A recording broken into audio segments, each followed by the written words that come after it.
Good afternoon, everyone. Thanks for being here. Happy Monday.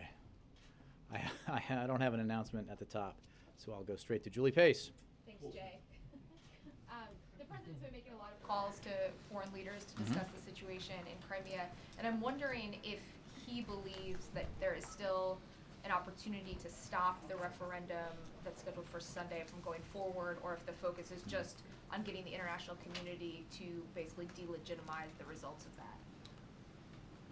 Well, the conversations the president has been having with leaders across the world about the situation in Ukraine and Crimea have focused not just on the referendum, which we do not view as legitimate under the Ukrainian Constitution, and which hardly anyone else views as legitimate under the Ukrainian Constitution, but on the broader effort to be united in calling for de-escalation and for a peaceful resolution to this crisis.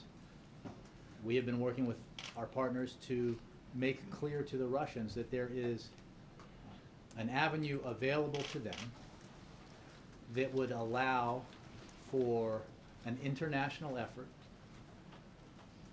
to monitor and ensure that the rights of all Ukrainians are protected, including ethnic Russians, and that therefore any reasoning that their military intervention was necessary to protect the rights of ethnic Russians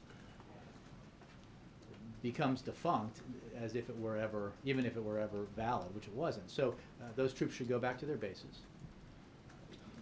Russia ought to engage with the Ukrainian government in dialogue with international participation, and they should agree to a process whereby international monitors can go to Ukraine and all parts of Ukraine, including Crimea, to monitor the situation there so that the rights of every Ukrainian are protected. But just in terms of the referendum itself, you know, there's 7 days until this happens. Do you think that there's any prospect of getting that, pulling that back, having that not happen, or is that basically going to go forward at this point? I can't predict the future. What I can tell you is that it will not be viewed by the United States as legitimate because it is inconsistent with the Ukrainian Constitution, which makes clear that any change in Ukraine's borders has to be decided by all of Ukraine. And other countries have made clear that they would view it as illegitimate as well. So Russia needs to avail itself of the opportunity here to work with international partners and the government of Ukraine to resolve this issue diplomatically and peacefully. One of the calls the president made is to President Xi of China. China frequently sides with Russia, particularly at the UN, to block initiatives by the West. What's the president's goal here in his conversations with China? Does he have any expectation that China would publicly oppose Russia's actions?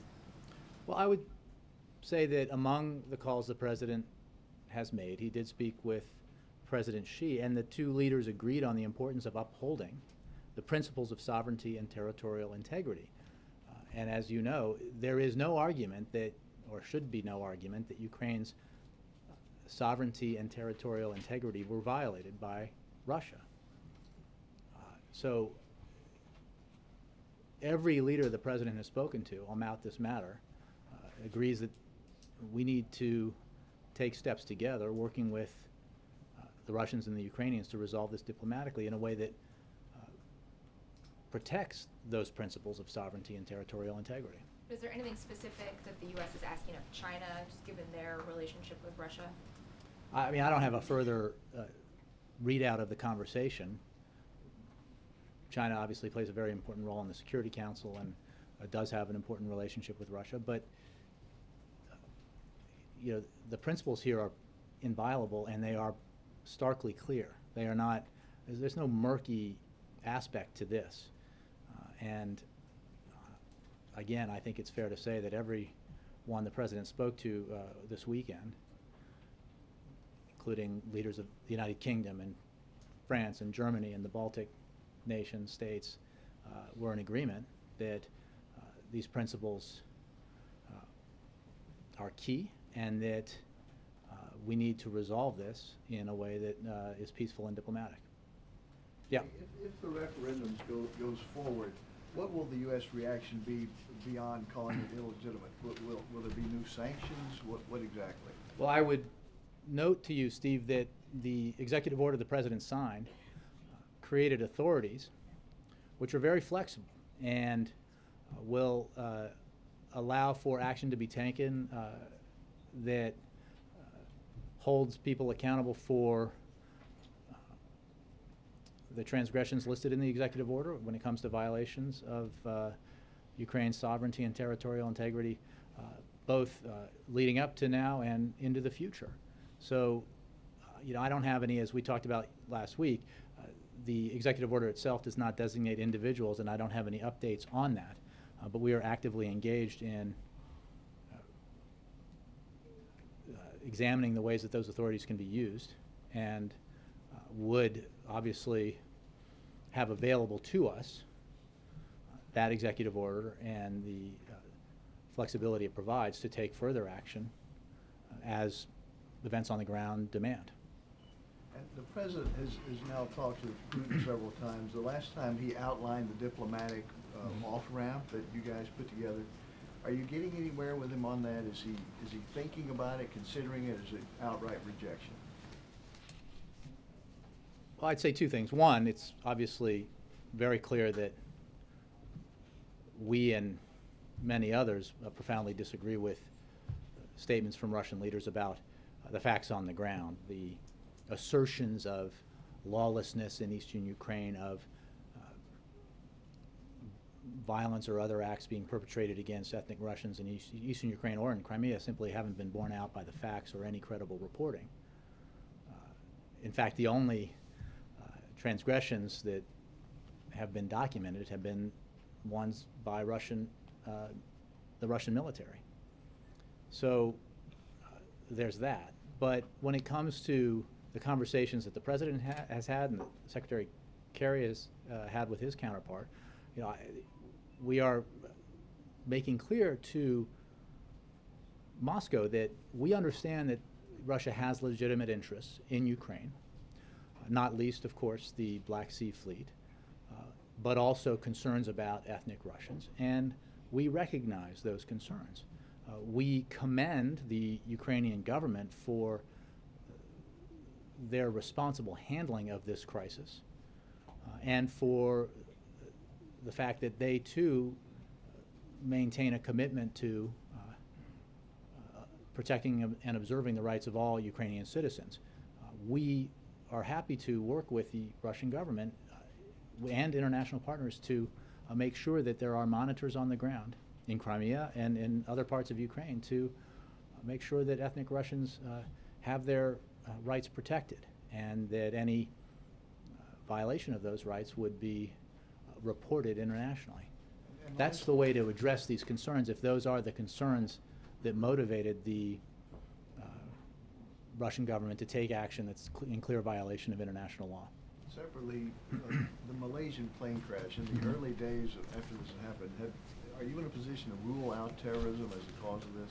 Unfortunately, we do not have enough information to comment on the causes of this incident. The United States government is in communication with agencies and with across agencies rather, and with international partners to provide any appropriate assistance in the investigation. Officials from the National Transportation Safety Board and Federal Aviation Administration are en route to the region to provide any necessary assistance. First and foremost, our thoughts and prayers are with the families affected by this tragic incident. And as you know, the State Department has said that there were 3 American citizens on board, and of course many more from around the world, especially China, Taiwan, and Malaysia.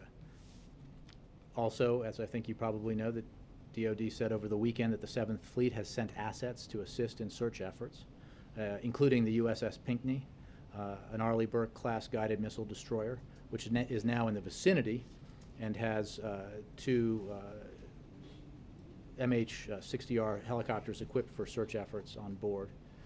Additionally, a PC-3 Orion aircraft from our base in Okinawa is now in the region and has long-range search radar and communications capabilities. So we're we're providing assistance. Obviously, the Malaysians have the lead in this investigation, but we do not have enough information at this time to comment on the cause. Jim.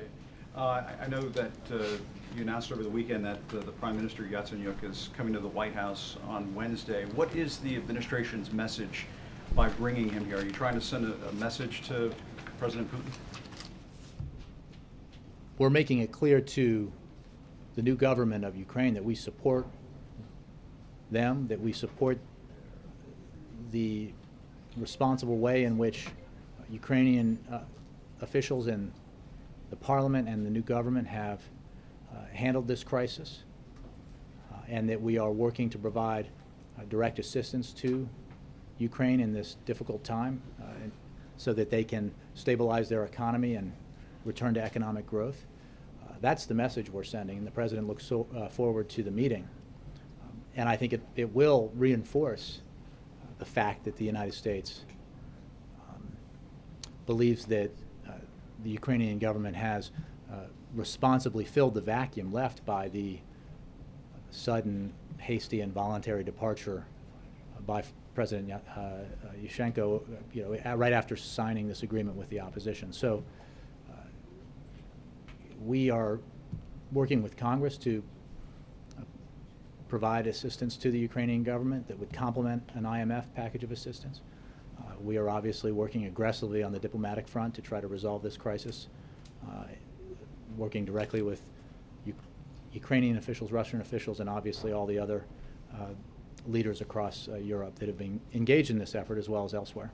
And he said just recently that, it may have been the last 24 hours, we won't budge a single centimeter from Ukrainian land in reference to the referendum in Crimea and attempts by Russia to annex that land. Is the administration concerned that things could unravel and get out of control after this referendum is held? There's no question that actions taken by Russia have precipitated a crisis.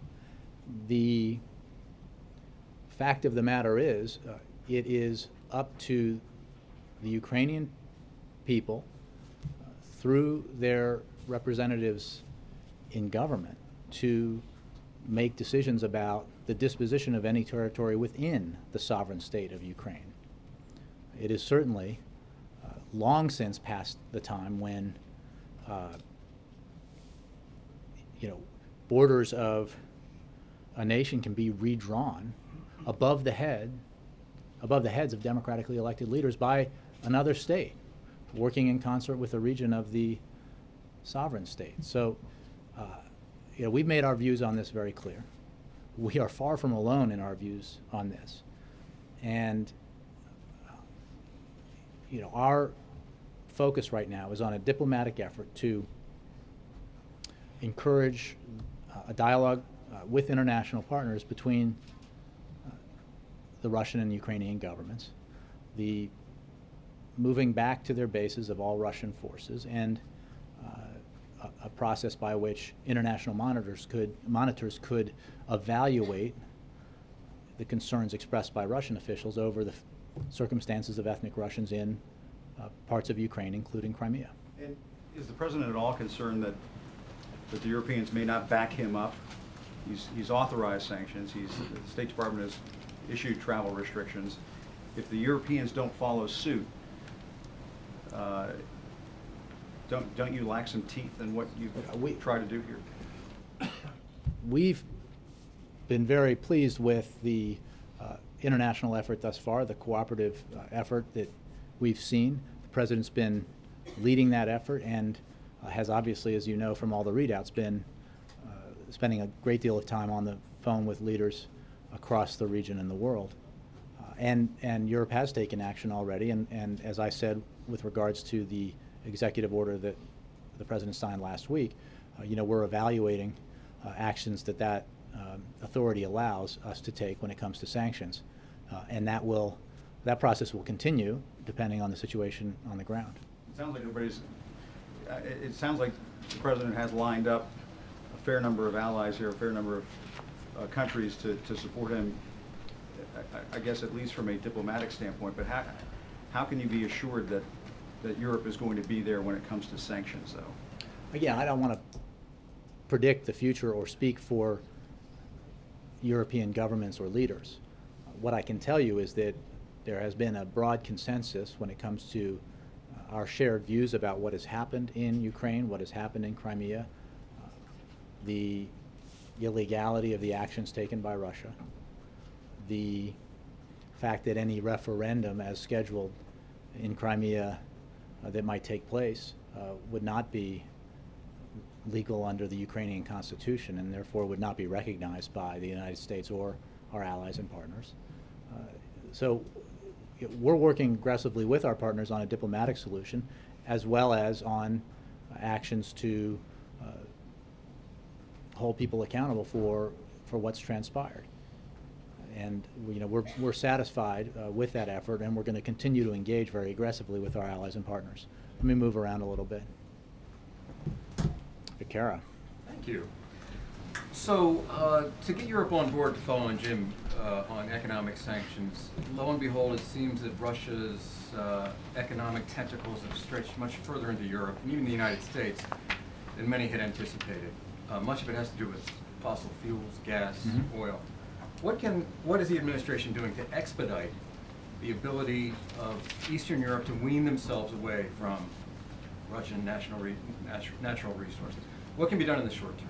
Well, first of all, the administration is taking immediate steps to assist Ukraine, and that includes in the area of energy security, energy efficiency, and energy sector reform. And at this point, I would add that there has been no interruption of oil and natural gas exports from Russia to Ukraine and Europe. European gas inventories are well above normal levels due to a milder than usual winter in Europe and could replace a loss of Russian exports for several months if necessary. And let's be clear, because this has been a much discussed topic, that any disruption to Russia's energy shipments to Ukraine and through Ukraine to Europe is a lose-lose situation for everyone, most particularly for Russia. Russia is heavily dependent on Europe and Ukraine as critical export markets for its natural gas, earning some $50 billion per year through these sales. When it comes to the other part of your question and what the U.S. can do, any actions the United States can take with our own exports and how that would affect markets, that's a complicated process and more of a long-term proposition. But we certainly take the energy security of our friends in Europe very seriously and will continue to monitor the situation closely, including whether there are sanctions we can and should consider taking domestically that would be in both U.S., not sanctions, sorry, actions that would be in both U.S. and European interests. On the question of, I think I spoke to this last week, on the question of LNG exports, DOE obviously has the regulatory authority over that and approves permits, so I would refer you to them for that and for more detail about that process, which is more of a long-term proposition. So in the short term, it sounds like you're saying that Europe, and Eastern Europe in particular, can do without the product what comes through that pipeline through Ukraine. Well, what I'm saying is that there are additional reserves because of the warmer than usual winter in Europe, and there is an enormous cost to any potential cutoff or reduction in supply of Russian gas to Europe via Ukraine or to Ukraine, because Russia has a substantial financial interest in maintaining those exports. And let's look more broadly at the negative effect that these transgressions have had on the Russian economy, on the ruble, on the market there, and on the willingness of international investors to look to make investments in Russia. Those kinds of investments depend on stability and reliability and rule of law, and the kinds of actions that we've seen taken by the Russian government when it comes to Crimea are hardly reassuring on those fronts. So the costs here are substantial for Russia, and that is why it makes so much sense for Russia to avail itself of the opportunity to work together with the international community and the Ukrainian government to address Russia's concerns about ethnic Russians and Russian interests in Crimea. Major. Following up on Jim, does the administration think this referendum is possibly a moment in which this situation could reach a turning point? Meaning, if there's a referendum and it would incite some more fervor, if you will, among ethnic Russians, saying we've had a referendum, we've established our quote-unquote independence. Is that something that needs to be averted to calm this crisis down? Or do you think the referendum itself, even if we don't recognize it, will have a practical effect on the ground that could make this situation, bad enough as it is, worse? Well, I can't make those kinds of predictions. I wouldn't pretend to know the future. What I can say is that the actions taken that are illegitimate by the legislative authority body in Crimea that and in the scheduling of the referendum, which would not be valid under the Ukrainian constitution, certainly don't add to the effort to resolve this. The administration should believe diplomatically. should be headed off, and is trying to work in a way to head it off in order to make this situation. We're trying to work prevent it very from aggressively getting worse. with our partners and with the Russian and Ukrainian governments to resolve this diplomatically. And so it's not just to avert a referendum that would not be viewed as legitimate, the results of which would not be viewed as legitimate, but to resolve the entire situation and to resolve the crisis atmosphere that's been created around it. I mean, I take your point, and I think that's reflected in some of the other questions, that these actions certainly don't serve the cause of trying to resolve this crisis diplomatically and peacefully.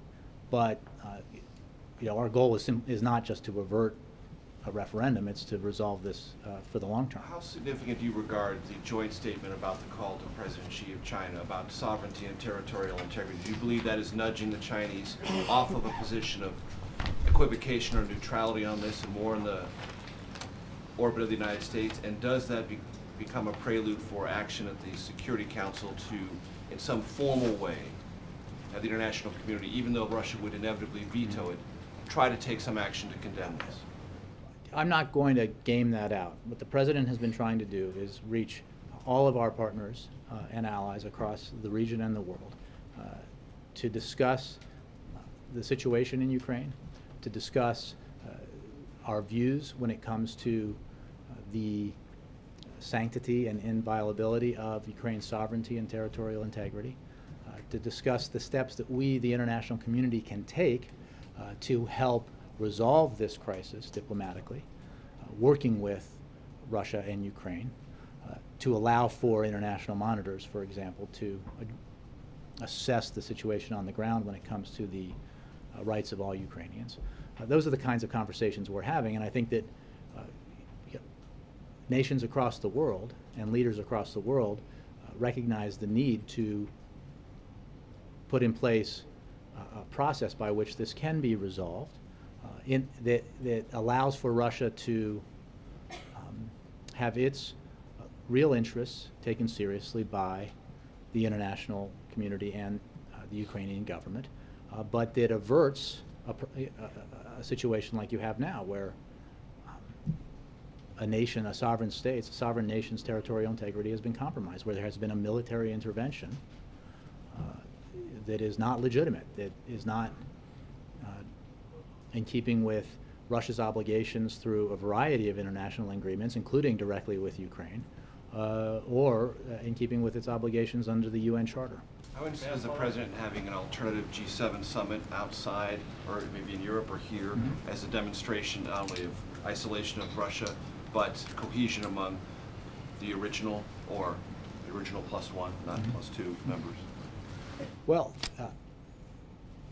we, like our G7 partners, have agreed to halt preparation for a G8, and it's, I'm not going to get ahead of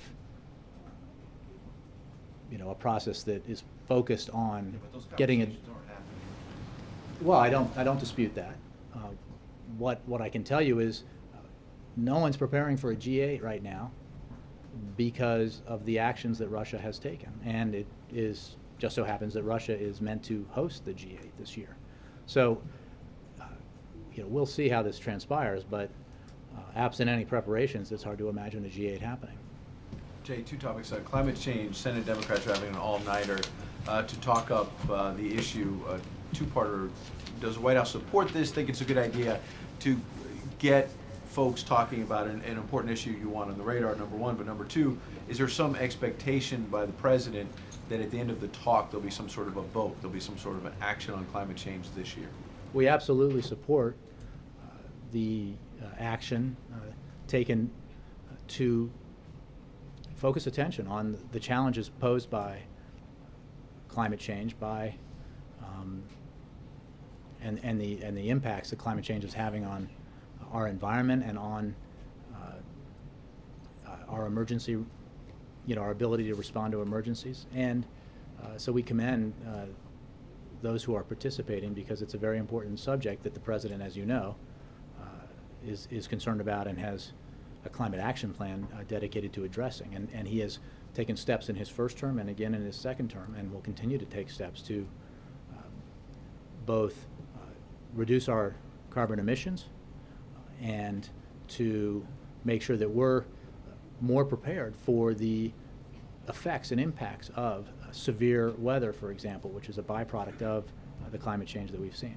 Healthcare, you announced kicking off a campaign this week called Mom Knows Best, that's focusing on getting women and moms in particular to sign up for President's We were health counting care. on nobody taking issue with that, but No. go ahead. Not taking issue with Mom Knows Best, but women voted for the president in large numbers. That's one of the reasons why he got reelected. He's been reaching out to women for years. Why are you still struggling to get women and moms who seem to support the president to sign up for this law? Well, we're not. We're calling on moms to reach out to their adult children, get them off the couch and on the computer to enroll, make sure that they have quality, affordable health insurance, because obviously, as you know, and we've had this conversation a lot of young folks, because they're young and healthy today, think they're invincible and are not fully aware of the need to have quality, affordable health insurance, because they're an accident away or an illness away from needing it very much. So that's the effort revolves around Getting their kids. the authority, the unique authority that mothers have with their family members to help carry the message. Last one, over the weekend, there was some reporting by John Ralston out in Nevada that a union out there, United Here, which represents over 200,000 service workers, put together a memo about the president's health care law and said they're worried that one of the biggest challenges in terms of making income inequality worse is the president's health care law, because they think it's actually going to push down wages for some of these union workers and is going to actually increase their health care premiums. When Republicans make that allegation, you push back on it. Or are you going to listen when a union says, we think this is going to make income inequality worse, when the president is saying he wants to take care of that? Well, we've addressed this issue, and the fact is, as the Treasury Department issued in a letter making it clear that it does not see a legal way for individuals and multi-employer group health plans to receive individual market tax credits, as well as the favorable tax treatment associated with employer-provided health insurance at the same time.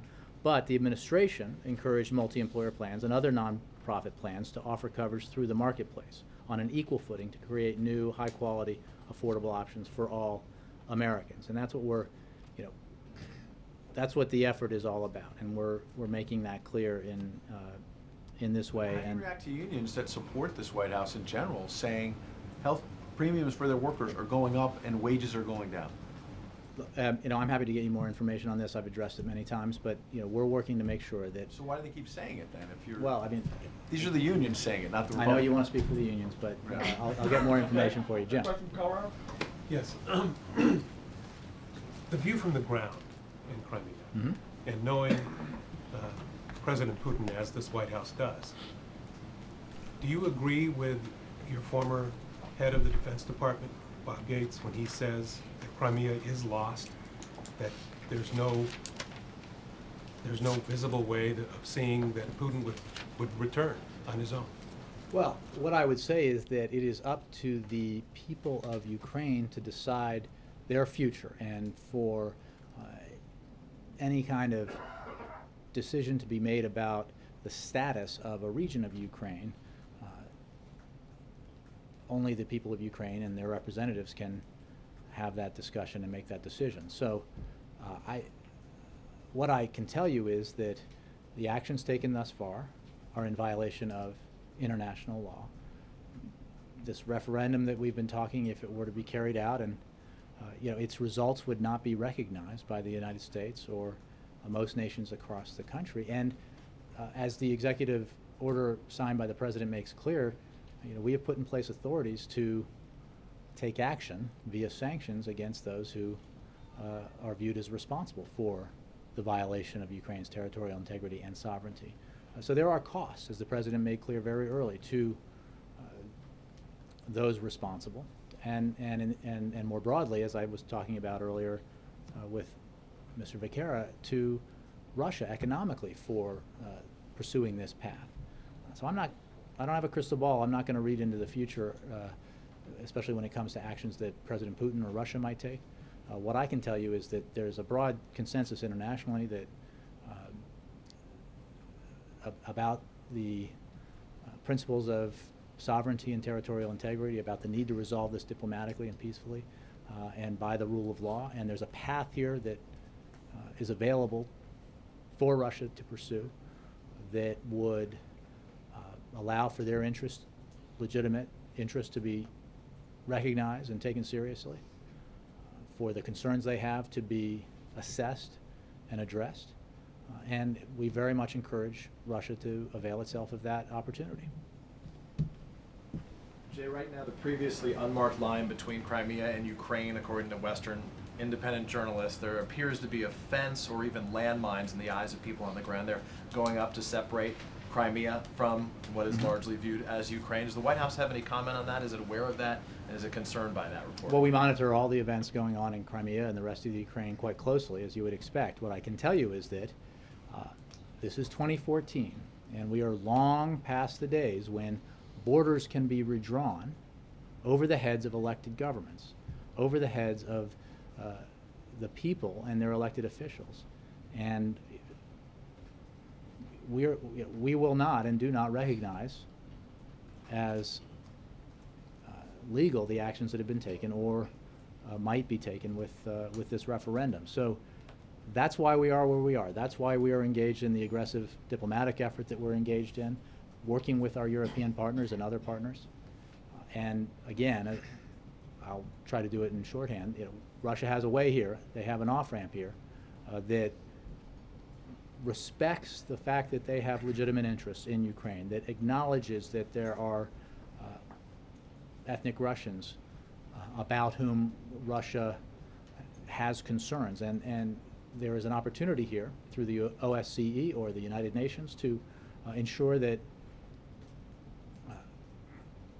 non-partial international observers are on the ground monitoring the situation so that all the rights of all Ukrainians are respected and protected. Obviously, the desire in terms of the negotiations, the conversations taking place between the administration and Russia behind the international monitors is to look out for the safety, as the Russians suggest, of ethnic Russians in these locations. But there's new reporting that Russian supporters have been attacking pro-Ukrainian demonstrators and others. So what can be done to protect not the ethnic Russians, but those who support one united Ukraine in those situations? Well, again, as I was noting, the international monitors would be in place to make assessments about the protect their own people. protection of all Ukrainians, not just ethnic Russians. But that is the purported reason that Russia has taken the action that it's taken in violation of international law. So that's why we're emphasizing the point about ethnic Russians. We are also, as we talked about earlier, working directly with the government of Ukraine to help support the government of Ukraine through bilateral assistance and through our efforts to complement a package of assistance the IMF can provide to Ukraine. So, that in terms of strengthening the Ukrainian state and its ability to handle its own affairs, we are actively engaged in that effort as well. Very quickly, the point being the Russian troops are there because they say they need to protect the ethnic Russians. I guess who's there protecting those people who support Ukraine? Well, obviously Ukraine has its own local and national security forces. What you're talking about in Crimea. But I don't disagree. I mean, I don't know about all of the individual reports, but any violation of the rights of Ukrainian citizens, especially by encouraged by Russian military forces, is obviously a concern. One more domestic politics question quickly. What has the president done for Alex Sink? Well, the president supports Democratic candidates across the country. The president, as you know, has been engaged in an effort and will continue to be engaged in an effort to support the Democratic National Committee, the DS, the Senatorial Committee, and the Congressional Committee. So I'm not sure I understand the question. Just specifically the elections tomorrow, so I'm just curious what in particular the president's been doing as an asset to his campaign.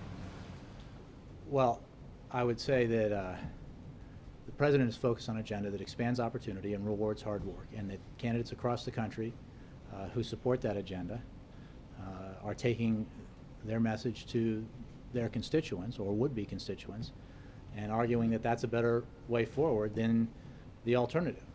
So the president's laid out an agenda that Democrats have supported and support, and that, broadly speaking, addresses the concerns that most Americans say they put at the top of the list, which is the need to continue this economic recovery, to expand opportunity, to make sure that their hard work is rewarded, and that their kids are being educated and prepared for the jobs of the future.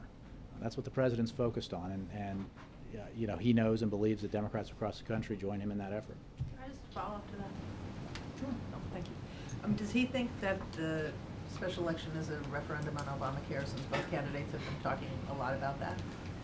You know, I haven't spoken to him about an individual congressional election. What I can tell you is there's a pretty clear demarcation that Republicans have highlighted by saying that they want to go back through repeal to a world where the insurance companies decide, Mara, that you pay twice what your twin brother would pay if you were to have one for the same insurance because you're a woman, to a world where anybody with a pre-existing condition could be booted off their plan or could find out in the fine print that their condition, the very situation that requires them to need health care, is not covered in the plan that they have. That's the world that exists through repeal. So candidates out there who are supporting a law that provides affordable quality health insurance to millions of Americans, including millions who haven't had it in the past, you know, we believe they have a pretty clear case to make against the argument for repeal, which is basically an argument in favor of empowering the insurance companies at the expense of individuals, an argument, ironically, in favor of exploding the deficit, because, as the CBO has noted, the law of the long-term deficit reduction that the Affordable Care Act provides, an argument for returning to higher rates of health care cost growth, because, as you know, since the Affordable Care Act was signed into law, we've had the lowest levels of health care cost inflation in half a century. That's their plan. That's their pitch. And we think a pitch that focuses on providing benefits to the American people, a pitch that does what we've done at the administration level, which is you know, make fixes that are necessary to help smooth the transition to the Affordable Care Act and through the implementation of the Affordable Care Act, that is a far better argument to the American people than one that says, you know, let's go back to a time when the insurance company got to decide whether you got coverage or not. Can you follow up on that? Let me get to you. Let me get to some of my regulars here. Yeah, Roger. On Ukraine aid, the House last week passed a $1 billion loan guarantee thing. The Senate is working on a draft right now that contains the loan guarantee, plus some additional monies to IMF, as I understand it. Does the White House have a preferred path on this legislation, any preferred way, a clean bill versus a little bit more complicated bill? Well, we strongly support passing IMF quota reform legislation. That's what we're talking about. We're not talking about additional funding. We're talking about reform legislation that the President strongly supports. He believes it's vital to our national security interest and to our support for Ukraine's sovereignty. The IMF is the world's first responder in this kind of crisis. providing the expertise and financing needed to restore the Ukrainian economy to financial stability and growth. The U.S. has used its leadership position in the IMF to ensure that the IMF is forward-leaning in its response to the crisis in Ukraine, but we need to pass the IMF reform to maintain our leadership on issues like this one. We need to bolster the IMF in its capacity to lend to Ukraine. So that while the United States will not increase our total financial commitment to the IMF by approving the 2010 reforms, and these are 2010 reforms that we've yet to approve, it is important to note that for every dollar the United States contributes to the IMF, other countries provide $4 more. So we strongly support the passage of this quota reform. Is there any sort of kind of tentative deadline that the White House would like to have this done by? Soon. Within the month? I don't have a specific deadline. Sooner the better. April. Jay, what's the next steps for this White House as it relates to the civil rights post of justice since the recent situation in the Senate? Well, that's a good question in light of the unfortunate choice made by senators when it came to the nomination of an enormously qualified individual, Debo Degbele, to that position. I don't have information now for you. I would note that Senator Reid took action that would allow for bringing up that nomination again, but as far as a personnel matter related to that post, I don't have anything new for you. You have people on the Hill waiting for your word to push this effort for the nominee, but do you think that it's dead because it's died, and many people are saying that it's not going to get out of committee again? It's not going to happen. Well, it got out of committee, and the first time. So, I don't want to speak for him. And what I would say is that Senator Reid, as a leader can do, voted no so that he could recommit, and I hope I get the terminology right, and this nomination could be put forward again.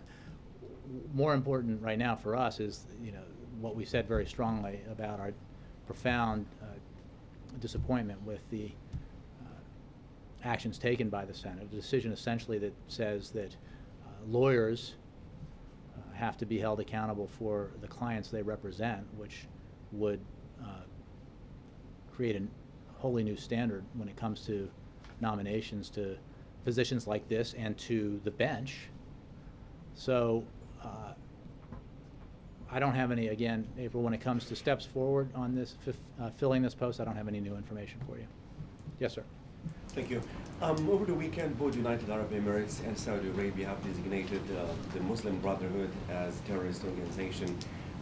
Does the United States intend to follow suit, considering that actually you talked to these groups before? As you know, the United States has not designated the Muslim Brotherhood as a foreign terrorist organization. On the broader issue, we're following recent decisions made by Saudi Arabia, the UAE, and Bahrain with respect to their ambassadors to Qatar. But on that particular question, our policy has not changed. Do you see it as politically motivated, or do you see a national security reason for it? I would simply say that we enjoy strong relations with all of these countries, and we encourage them to resolve their differences as soon as possible for the benefit of regional security and cohesion. Alexis. Jay, I have a Ukraine aid question. If the Russian Federation, after the referendum, acts to take responsibility for the economic well-being of the people in Crimea, and the United States is saying that we would not recognize that along with the rest of the world, would the international aid that goes to Ukraine still benefit the people of Crimea after that point? Obviously, the aid we provide to Ukraine and how it's used, I don't know the intricacies of the legislation when it comes to the disbursement of aid if it were passed, or the loan guarantees and how that would work, but it is a provision of assistance to Ukraine. And as I said last week, Crimea is a part of the sovereign state of Ukraine, but how that aid would be utilized, I can't predict. Jared. Jay, does the president have an official or personal reaction to the death of the vice president of Afghanistan over the weekend? I don't. We obviously, our thoughts and prayers are with his family, but I don't have a specific official reaction. And earlier, when you were talking about the Ukraine, the Crimea referendum, you said that it will not be viewed as legitimate. Is there an official vehicle for the United States to express that? Is there a United Nations resolution? Is there something that can be done through NATO? Is there any way that that can be expressed, or is this just going to be something that is said from here and from the State Department? Well, when we express our views on something, we do it from here. We do it through top officials like the President, the Secretary of State. Again, we're not alone in having that view. It is, through our understanding, a violation of the Ukrainian Constitution. Again, we wouldn't be alone. So the actions we're taking, and I think this goes to what I was talking about earlier, are not focused on the referendum per se. We're focused on resolving this in a way that is diplomatic and peaceful, so that the concerns that Russia has said motivated it to take the actions it's taken. Would you expect so much as a non-binding UN resolution? Again, I don't think that's, I'm not saying one way or the other what action might be taken along those lines. I think the world will have spoken pretty clearly and loudly, and already has, when it comes to views about the violation of Ukraine's sovereignty and territorial integrity. And as a piece of this, I think no one will doubt what our view is or what the view of other countries is. Thanks, Jay. Chris. You promised me that's fine. Chris, yeah. Thanks, Jay. The And then LGBT Connie. Equality Caucus and Senator Jeff Merkley are circulating a letter on Capitol Hill calling on President Obama to sign an executive order protecting LGBT workers from discrimination. Does the President want to see supporters of that action, like the lawmakers behind this letter, to continue encouraging him to sign it? Our view is that Congress ought to pass the Employment Non-Discrimination Act. I don't have any updates for you on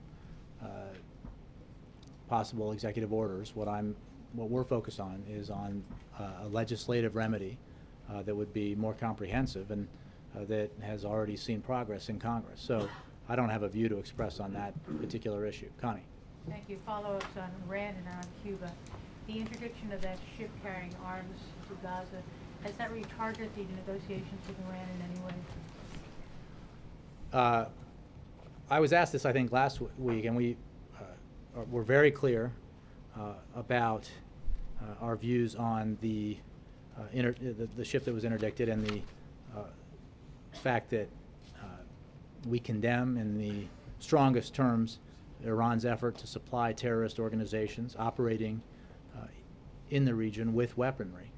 The shipment of advanced weapons was believed to be bound for militant groups in Gaza and posed a direct threat to the security of Israel.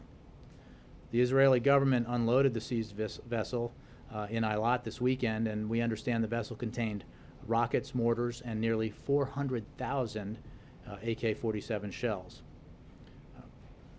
We, the United States, strongly condemn this violation of United Nations Security Council Resolution 1929. It is important to make clear that even as we continue efforts to resolve our concerns over Iran's nuclear program through diplomacy, we will continue, in coordination with our partners and allies, to push back against Iranian support for terrorism, threats against our friends and partners, and violations of human rights. So as we pursue an important goal, which is a resolution of the challenge posed by Iran's nuclear program and its pursuit of nuclear weapons, we are not holding back at all in the steps we take and the views we hold about Iran's continued support for terrorist organizations. Thank you. And on Cuba, yes. I asked a few weeks ago about the Cuban prisoners. Since then, one prisoner has been released from American jails, one Cuban prisoner. Have you had any contact with the Cubans about Alan Gross? Alan Gross has been unjustly imprisoned by Cuban authorities for more than 4 years. We continue to work to secure his release. Mr. Gross is a 64-year-old husband, father, and dedicated professional with a long history of providing aid to underserved communities in more than 50 countries. We reiterate our call for the Cuban government to release Alan Gross. Mr. Gross's detention remains an impediment to more constructive relations between the United States and Cuba. Thank you all very much. One more question, Colorado. Colorado, what do you got? Okay, I I just want to follow up on that one about Obama, well, the Affordable Care Act. And you mentioned that the Republicans are giving this pitch to, I guess, repeal the bill. And so my Surely question your for- reporting reflects that. What's that? That I'm not misstating. No. Okay, yeah. It was the reasons you gave that I wanted to ask you about. And the last time I was here, I asked you a question. You didn't really answer it, so I hope I'll have better luck this time. I think he's when the waiting law for was- his. Have you got the camera on him? Go ahead. Well, and I saw you using notes, so I'm going to use mine as Go well. for it. When the law was first debated and passed, and we're talking about the Affordable Care Act, the polls showed a majority of the people were not in favor of that. And yet, it was pushed through. And so in terms of this pitch, the president continued to pitch to get it passed, using statements like you can keep your plan. And by the way, I know that's not true because my wife lost her insurance because of the Affordable Care Act. That you can... What's your question, sir? Well, I'm getting to it. Okay. Yeah. We don't get here very often from out in the middle country, so when you get your You're chance, you welcome. gotta ask. Okay. Sure. So anyway, the president pitch was that you can keep your plan, that your costs will go down, and I know that not to be true. So my question is, will the president accede to the greater majority of Americans now who want it repealed? Why won't Actually, you that's listen not to the American people? You obviously haven't seen the data because the majority of Americans do not, in any poll, want it repealed. The majority supports fixing it and improving it, not repealing it. I would ask you to check your data. Secondly, the president made that pitch. Congress, Republicans in Congress fought it tooth and nail. It went to the Supreme Court. The Supreme Court upheld it. It was the principal argument in a presidential election. The president won re-election.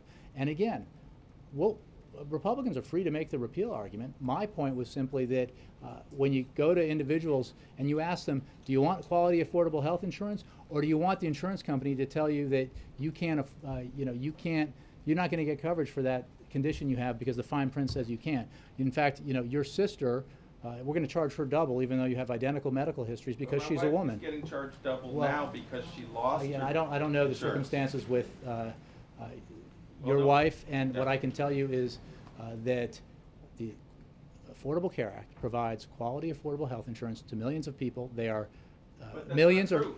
There's more people have Sure. lost their insurance because of the act right now than didn't have insurance and have signed up. That is a fact. Okay, well, you're entitled to your facts, sir. What I can tell you is that you and others who want to campaign on repeal are welcome to. What I'm saying is that repeal for millions of Americans is not a good option, and for all the reasons that I enumerated. Thank you all very much. One more question from Bethesda.